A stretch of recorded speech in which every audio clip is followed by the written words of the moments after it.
Assalamualaikum warahmatullahi wabarakatuh. Selamat sore teman-teman semuanya. Apa kabar Anda di hari ini? Saya harapkan kalian masih dalam keadaan sehat walafiat, tetap sehat mental, kuat mental, dan tentunya selalu dalam lindungan Allah Subhanahu wa taala. Baik, di video kali ini saya akan membahas tentang seputar telat bayar, gagal bayar, tidak mampu lagi membayarkan utang di pinjaman online, dan yang akan saya bahas yang lebih spesifik pada kesempatan kali ini yaitu tentang kapan DC datang ke rumah dan juga pelacakan lokasi oleh DC pinjol atau lebih dikenal dengan istilah skip tracing. Nah, buat teman-teman semuanya yang mungkin sedang mengalami kesulitan ketika gagal bayar di aplikasi pinjaman online, mungkin ada yang pernah mengalami diancam akan dilacak lokasinya dengan istilah-istilah bahasa yang mungkin tidak kalian mengerti, yaitu tentang skip tracing ya. Ini akan saya bahas berdasarkan yang sudah terjadi, jadi silakan simak videonya sampai selesai. Siapa tahu ini akan memotivasi kalian dan akan menjadi pencerahan buat kalian tentang masalah skip tracing ini. Tapi sebelumnya saya ucapkan terima kasih banyak buat teman-teman semuanya yang sampai saat ini masih selalu support channel ini, selalu dukung channel ini, dan selalu menantikan setiap video yang saya upload berikutnya. Saya doakan kalian tetap sehat selalu dan selalu dimudahkan rezekinya oleh Allah Subhanahu wa taala. Baik teman-teman, skip tracing dan kapan DC datang ke rumah. DC datang ke rumah. Berdasarkan pengalaman dari teman-teman yang sudah mengalami telat bayar atau gagal bayar di aplikasi pinjaman online, DC datang ke rumah sebenarnya tidak bisa diprediksi kapan dia akan datang ke rumah. Cuman hanya beberapa pinjol saja yang mendatangkan DC lapangan. Walaupun yang bertanya apakah ada DC atau tidak, DC ada, karena setiap hari Anda pasti ditagih melalui chat WhatsApp, melalui telepon atau SMS, itu adalah dilakukan oleh DC atau desk call. Lalu selanjutnya mengenai DC lapangan datang ke rumah, tidak bisa dipastikan dia akan datang atau tidak. Yang jelas yang harus kalian lakukan adalah tidak perlu memikirkan tentang masalah DC lapangan datang ke rumah. Itu adalah salah satu cara agar kalian lebih tenang dan tidak memikirkan lagi tentang pinjaman online. Lalu yang kedua adalah masalah skip tracing atau pelacakan lokasi yang dilakukan oleh debt collector. Nah, skip tracing ini adalah salah satu cara untuk mengetahui keberadaan nasabah atau debitur, dan biasanya ini dilakukan oleh debt collector leasing, debt collector masalah-masalah yang lebih besar ya dibandingkan dengan pinjaman online. Kalau misalkan kalian yang pertama kali mengalami dikirim kata-kata skip tracing atau pelacakan lokasi, pasti kalian ketika mengalami kesulitan dan gagal bayar di aplikasi pinjaman online akan mengalami ketakutan yang luar biasa ketika kalian dilacak lokasinya oleh DC pinjol.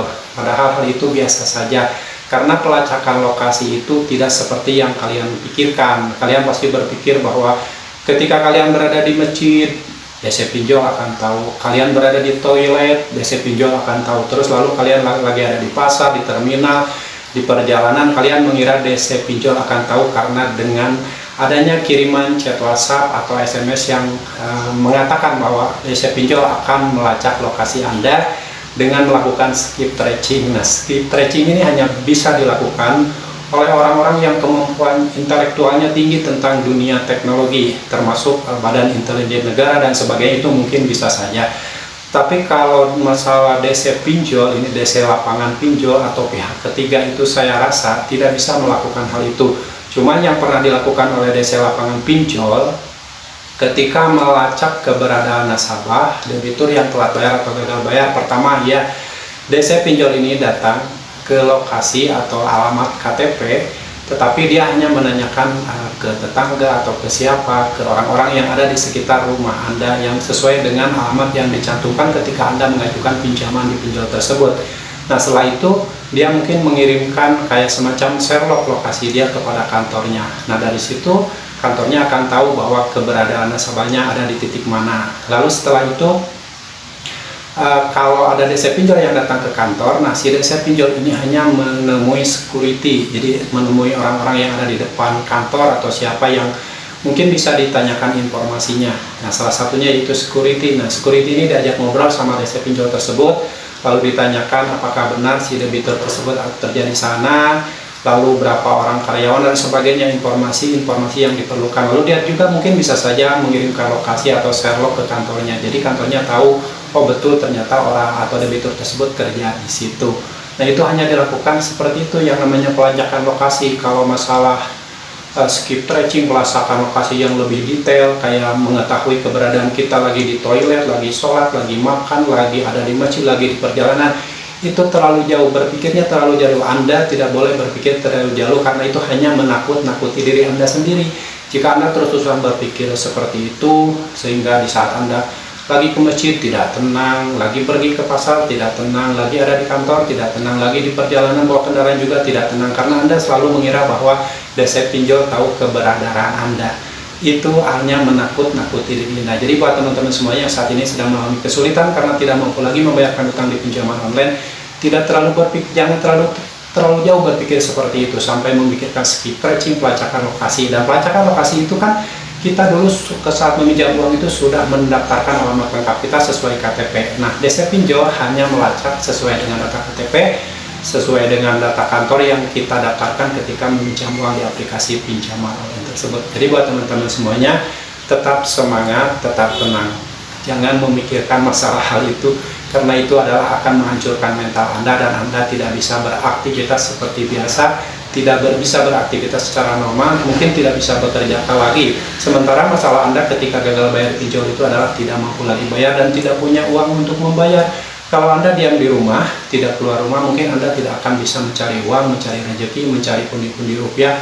Minimal ya Anda bisa hidup, bisa bertahan untuk makan, keluarga Anda dan sebagainya. Jadi kalau misalkan Anda diancam oleh DC pinjol akan dilacak lokasinya, tenang aja, itu hanya kebohongan dan cara-cara DC pinjol untuk menakut-nakuti Anda, dan ujung-ujungnya DC pinjol ini meminta pembayaran pada Anda. Oke, tetap semangat siapapun Anda yang saat ini mungkin sedang kepanikan karena diancam oleh DC pinjol. Saya harap kalian tetap jangan lupa untuk selalu memohon bantuan sama Allah, meminta pertolongan sama Allah, beribadah sama Allah, perbanyak sholawat, perbanyak zikir. Insya Allah Allah akan membantu kalian dan segala permasalahan yang kalian hadapi saat ini akan terasa ringan jika selalu berada di jalan Allah. Dan kalian juga jangan lupa untuk selalu memohon segala macam permasalahan dunia ini segera dimudahkan oleh Allah Subhanahu wa Ta'ala. Tetap semangat, kalian harus fokuskan untuk memperjuangkan masa depan kalian, memperjuangkan masa depan keluarga kalian. Jangan lagi memikirkan untuk memperjuangkan masa depan pinjaman online. Oke, sampai jumpa lagi di video saya selanjutnya. Wassalamualaikum warahmatullahi wabarakatuh.